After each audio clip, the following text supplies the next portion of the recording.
This is TWiT. Twitter announced new tools for reporting harassment, making it faster and easier to protect against trolls, haters, bullies, stalkers, racists, misogynists, and creepy weirdos. The company also made their blocking feature a little bit more like actual blocking. Now, blocking a user not only prevents you from seeing their post, they can't see yours either, at least if they're logged in under the blocked account.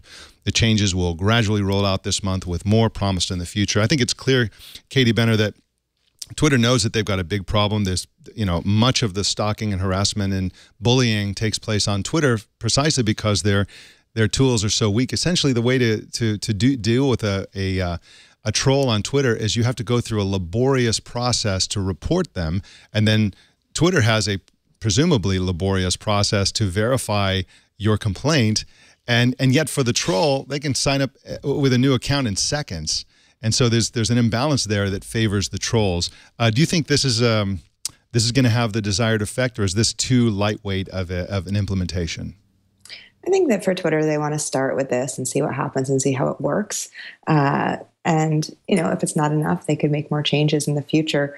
What's happening with Twitter is it's an extension of what's happening all over the web. You're seeing more rules come out that there are certain things and types of speech that just aren't acceptable, even if they're online, and they wouldn't be governed by freedom of speech. The Supreme Court's hearing a case right now about whether or not threats on social media like Facebook constitute the same sort of threats to harm somebody that they would in real life. So I think you're just sort of seeing a normalization of behavior on the web. So your Twitters and your Facebooks, people will be forced to conduct themselves more like they would in real life. And then sort of in the darker corners of the internet, you'll see more of the threatening speech and the hateful speech that these services are trying to stamp out.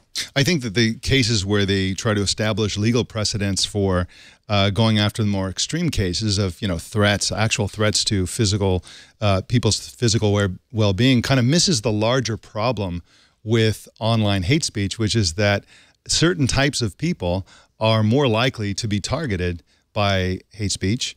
And what happens, their response tends to be silence. And so certain types of people are being silenced. We're talking about minorities, women, transgender people, gay people, all kinds of people, different groups. And then other groups are not silenced. So the influence of some groups are being undermined while the others are not. And that's, I think, the larger problem. It's the silent. It's the person who goes away and stops talking and doesn't raise their voice that you never really think about or hear about because, of course, they're being silent. That, to me, is the bigger problem. Now, Twitter has 284 million active users, and yet they seem to get the lion's share of complaints about trolling. And I think it is because of this mechanism of how easy it is for the trolls and how hard it is to do something about trolls.